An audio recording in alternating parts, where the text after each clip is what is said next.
Hi, good morning. Today is Tuesday, January 28th. We're in the lesson quarterly, God's Love and Justice. Today's lesson is called Righteous Indignation. While there are many inappropriate forms of anger, the Bible also teaches that there is a righteous indignation. Imagine a mother watching her 3-year-old daughter playing at the playground, and then suddenly a man attacks her daughter. Should she not be angry? Of course she should. Anger is the proper response of love in such a circumstance. This example helps us to understand God's righteous indignation. Read Matthew 21, 12 and 13.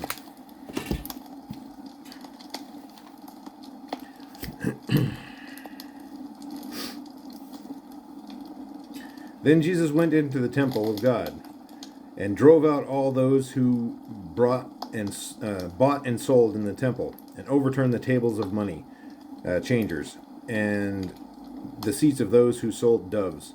And he said to them, "It is written, my house shall be called a house of prayer, but you have made it a den of thieves."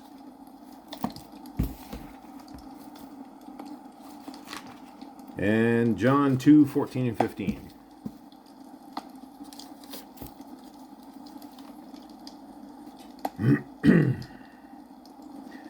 And he found in the temple those who sold oxen and sheep and doves, and the money changers doing business. When he made a whip of 3 cords, he drove them all out of the temple, with the sheep and the oxen, and poured out the changers' money and overturned the tables. Doesn't sound like a pacifist to me. What does Jesus' reaction to the way the temple was being used tell us about God getting angry at evil? Well, that he gets angry at evil, but that there is a place for everything, and the temple is not a place for a bazaar. It's not supposed to be a marketplace. You go there to worship, not do commerce. In these instances, Jesus displays the godly zeal of righteous indignation against those who were treating God's temple as common and who had turned it into a den of robbers in order to take advantage of widows, orphans, and the poor. The temple and services which were supposed to typify God's gracious forgiveness and his cleansing of sinners, were instead being used to cheat and oppress some of the most vulnerable. Should Jesus not have been angry at this abomination? Mark 10, 13, 14, and Mark 3, 4 and 5 offer more examples of his righteous indignation when people brought little children to Jesus and the disciples rebuked those who brought them. And Jesus was greatly displeased, literally indignant. And he said to them, let the little children come to me. Elsewhere, when the Pharisees waited to accuse Jesus of breaking the Sabbath by healing on it, Jesus asked them, is it lawful on the Sabbath to do good or to do evil, to save a life or to kill? He looked around at them with anger, being grieved by the hardness of their hearts, then proceeded to heal the man. Christ's anger is associated here with grief at their hardness. It is the righteous anger of love, just as the anger attributed to God in the Old Testament is the righteous anger of love.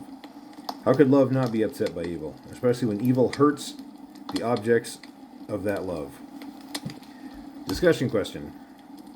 How can we be careful not to seek to justify selfish anger as righteous indignation? People who want to be angry and want to lash out will try to justify it and say that it's righteous indignation when actually it's not. It's just their own egos was bruised. Why is that so easy to do, and how can we protect ourselves from that subtle but real trap?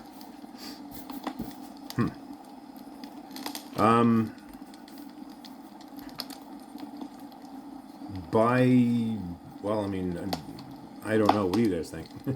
I would say by continuing to view everything from the lens of love. Is it loving to just get angry when something happens and you happen to be there or happen to be the recipient of whatever happened? Like someone cut you off in traffic. Well, I mean, that's not necessarily righteous indignation. You don't know their story. Maybe they have to use the bathroom really bad and they gotta go. But anyway. Alright, thank you for listening. Bye.